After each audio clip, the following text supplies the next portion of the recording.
Welcome muli sa ating daily devotion at ngayon nga ay pagpatuloy natin yung ating pag-aaral natin series about paano lumalim sa Biblia. So, yung ating pong mga naging topic, una is the covenant of pangalawa is the covenant of redemption, and then the covenant of works naman po na yan.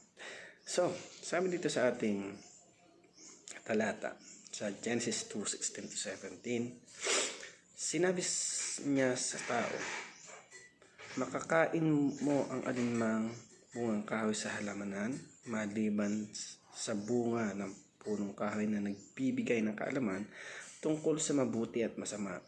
Huwag na huwag mo kakainin ang bungang iyon, sapagkat sa araw na kainin mo iyon ay mamamatay ka. Napakinggan natin topic ngayon, Covenant of Works. Covenant of Works. It refers to the agreement between God and Adam before the fall, in which Adam, acting as the representative of humanity, was promised eternal life and blessings upon the condition of perfect obedience and death upon disobedience. So sabi po sa ating unang turuan, the covenant of works. Adam is the head of humanity. So, kanino ba nagmula ang tao? Diba? Sa unang nilikha ng ating Panginoon, which is si Adam. At sa kanya nagsimula ang kasalanan. At dahil sa kanya, namuo yung kasalanan. So, he is the head of humanity. Sa kanya po tayo nagmula. Pangalawa, God requires perfect obedience. So, ang Diyos, nire-require niya tayo na magkaroon ng perfect obedience sa kanya. Pero dahil nga, simula nagbunga yung pagkakasala ni Adan. Bagamat isinugo ng ating Panginoon Jesus, pero hanggang ngayon, lahat tayo ay nakakaranas pa rin ng pagkakasala at nakakagawa ng mga pagkakasala. Kaya, hindi natin masasabi sa sarili natin na we are on the perfect obedience sa ating Panginoon. Salamat sa ating Panginoon Jesus sapagkat siya yung nagindahan para makalapit tayo, and by grace of the Lord ay nare-receive natin yung kaligtasan na dahil sa grace ng Panginoon.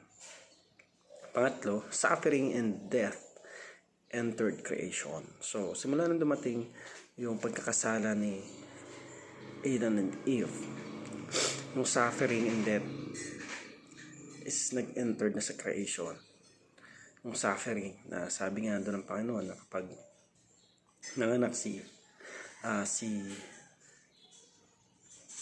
Eva ay talagang may paghihirap.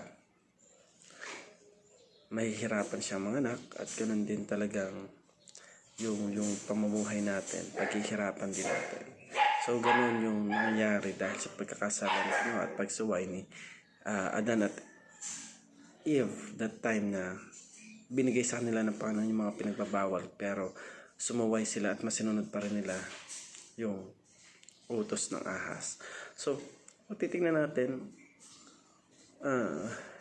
nagsimula ang kasalanan simula nung sumuway sina Adam at Eve, at up until now, kahit binigyan na tayo ng kaligtasan nagmula sa ating andun yung free will natin, pero talagang dumadating pa rin tayo sa point na nakakagawa tayo ng mga pagkakasala na hindi lingid sa ating Panginoon.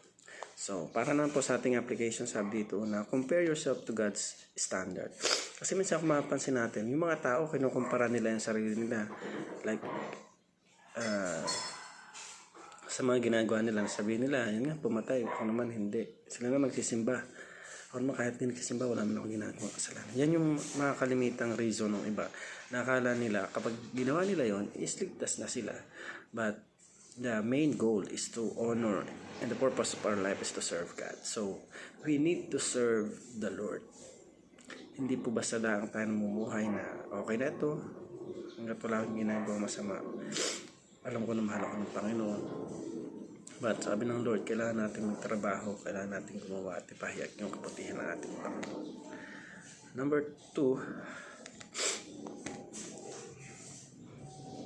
sabi dito, contemplate the gravity of sin.